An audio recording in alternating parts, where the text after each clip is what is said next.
Clair Obscur Expedition 33 might be the new best game I have ever played in my entire life. The insane story, the lovable cast of characters, and of course my goat Esquie, Clair Obscur has really exceeded my expectations. The first time I saw this game was on Steam 2 weeks after its initial release, and honestly, I didn't know what I saw. I really love RPGs, and most of the time only seeing a screenshot or trailer can make me super hyped for a game. So I actually bought the game fast after seeing it for the very first time. And honestly, nothing could have prepared me for this masterpiece of a game. I really enjoyed the game, and now that I have beaten the game, I have a lot of post-game depression. And I just really want to talk about this game and my opinions on various things about this game. So today, I want to talk about my game of the year being Clair Obscur Expedition 33.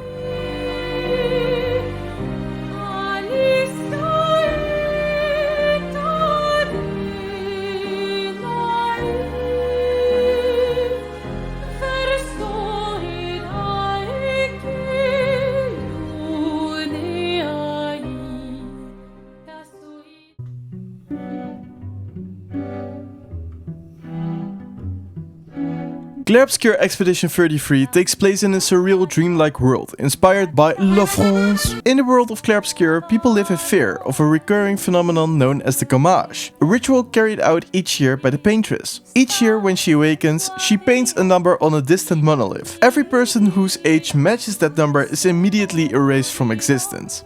Every year, an expedition travels to the world of Clair Obscur to put an end to the cycle, but every expedition always fails to succeed. This year, it was the turn for the Disaster Expedition, also known as Expedition 33. You begin the game as Gustav, who is later joined by Maëlle, Lune and Ciel, and some other characters later in the game. With only 1 year remaining before they too are erased, Gustav and the others set out on a final desperate mission to put an end to the cycle. One of the most important things I need to have with a game nowadays is that it hooks me right off the bat. And however, of course, the high points of the game are way later in the game, I was so curious from the first minute I played the game. For example, what is the real reason the paintress erases these people? And who or what is the paintress exactly? All in all, now that I have of course finally beaten the game, I think Clair Obscur has one of the best stories in any game I've ever played, and I'm actually right now in the middle of a new game plus to hopefully 100% the game. But I've seen some videos about a specific side boss. Yeah, I don't know if I'm capable of that. There are many people who want to try Clair Obscur Expedition 33, but can turn fast off when they hear it's a turn-based combat system. But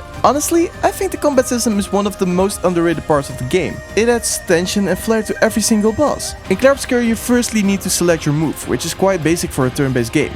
But then when it's the enemy's turn, you can actually parry, dodge or jump over the enemy's attack. And with more of the later boss battles, you really needed to learn the moveset of the boss to beat it. There are some bosses that have a combo of 9 different attacks, and with one single mistake you are dead. Lovely. I was also so freaking underleveled like the whole game, and now that you also can damage the enemies by parrying all the enemies' attacks, I didn't really need to grind for levels. I also found the boss fights really creative, with often it feeling like a mix between a puzzle, a duel and a cinematic moment. They really test your understanding of the mechanics, your timing and your adaptability. Sometimes it was just even better to pay attention to the sound instead of the game itself, because I parried so many times wrongly because Maëlle was moving her sword to her back, and this specific move of Maëlle threw me off so many times. But one of the things that really pulled me into Clair Obscur Expedition 33 was the characters. I've played a lot of games where most of the party members are quite flat or just a little memorable, but this cast actually felt like a real team. They have personality, emotions, and you can really tell why each of them joined the expedition,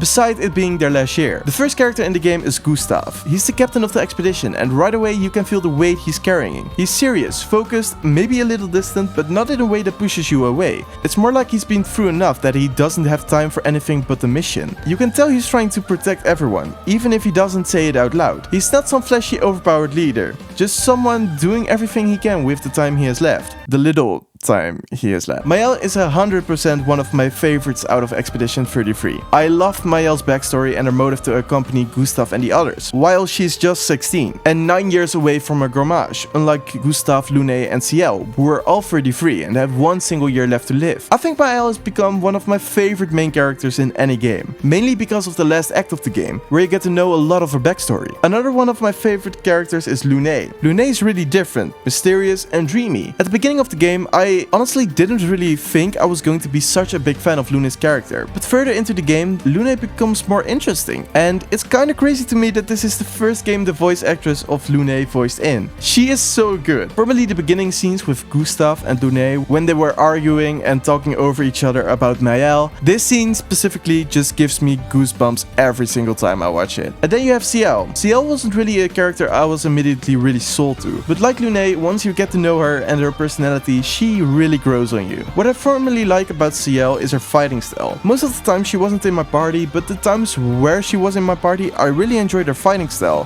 which is technical but elegant with her cards, just like her personality. CL might not be the loudest or the most expressive character in Expedition 33, but she brings this energy to the group that holds everything together, and I honestly couldn't imagine the expedition without CL. Then I need to talk about the graphics. Clair Obscur is maybe one of the prettiest games I have ever played. As a big Nintendo fan, the bar wasn't really that high, I know. Not to say that all the games looked crap graphics wise, but most of the time I didn't really care about how good the graphics were of a game. But seeing these graphics compared to the ones of, for example, Pokemon Scarlet and Violet is kind of upsetting in a way. And even crazier if you know that only 30 people have worked on this game. I mean, Clair Obscur has some of the most beautiful areas in any video game I have ever seen, like the flying waters or even the manor. These areas are just honestly breathtaking, and the music makes it all better. And it's not just the environments, the character models, the animations, and even the UI design. It all just works together so smoothly, and it's just so visually pleasing. Clair Obscur might not be some gigantic AAA production, but from how the game looks, it easily competes with such games. Maybe the absolute best thing of Clair Obscur Expedition 33 is its OST. Oh my freaking god. It's literal banger after banger. I'm always a really big fan of title screens that don't give the whole game away and have an absolutely beautiful song under it, and this is literally the title screen for Clair Obscur.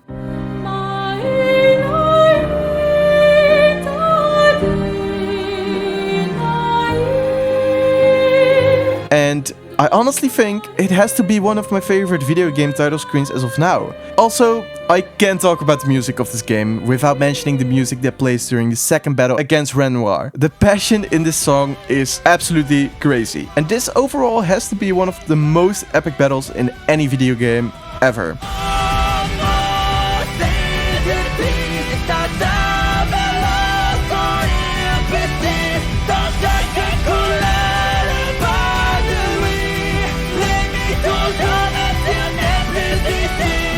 I also really love the music that plays in various areas. Some of my favorites are Lumiere, The Manor, and Eileen, which is such a beautiful song. Lastly, I need to mention Monoka's theme, because this song is such a banger. I want this in the club. Lastly, I needed to talk about the two endings of the game and my opinions for these endings. Finishing Clair Obscur Expedition 33 honestly left me with a storm of emotions, and it is really ironic that one of the huge themes in this game, grief, is exactly a huge theme in these endings. To begin, when I beat the real Renoir, I was excited to finally see the ending. When Verso and Mael were arguing whether the real Verso should stop painting or not, and you needed to decide the fate of the canvas, yeah, it was one of the most difficult decisions I had to ever make in a video game. I firstly really wanted to pick Verso, because it's just so sad that the real Verso has to keep painting and suffering, but I ultimately chose Mael's ending, because Mael has been here since the very beginning, and you really get to see her grow, and her remembering everything at the beginning of Act 3. And to be honest, Mael's ending was everything I thought I wanted to see. You know, everyone was alive and well, we got to see Gustav and Sophie again, but when the credits rolled, yeah, it just felt wrong or something. Therefore, I think Verso's ending is way better. The family all get to grieve and get back to being a family instead of being in the canvas. And a little off topic, I need that Esquie plushie so freaking bad right now. If I need to choose between the two endings, Verso's ending feels a lot more canon and more like the good ending. And Mael's ending, of course, it was so nice to see Gustav and Sophie, but it just didn't feel right to finish the game like this. Clair Obscur Expedition 33 isn't just a game I really enjoyed. It's honestly a game I'm going to be thinking about for a really long time. It's one of those rare games where everything just clicks. The story, the cast, the combat, the music, even the little things like the UI and area design. It all felt so thoughtful and unique. I honestly went in not knowing what to expect, and I came out completely surprised and in love with this world and its characters. It's been quite a while since a game hit me this hard. I still think about the paintress, the ending choice, all the unanswered questions, and how the heck Expedition 60 got so far, and just the whole vibe of the world of this game. Even now I feel kinda empty having finished it. That post-game depression is real. I miss the party members, I miss my goat Esquie, I miss the feeling of discovering something new, and strangely, I kinda miss restarting a boss fight for 4 hours just to learn its moveset. But at the same time, I'm so glad I got to experience it. It reminded me why stories in RPGs are the most important part. So yeah, Clair Obscur Expedition 33 is without a doubt my game of the year. Even now that we got 6 full months left in the year, it's almost impossible for a game to beat this game as my game of the year. And if I ever see that SKA plush in real life, it's over, I'm buying 5. Thank you so much for watching this video. Most of the time I only do Nintendo content, so if you like that, please subscribe. And if you like the video, please consider liking it. And hopefully till the next time. Bye!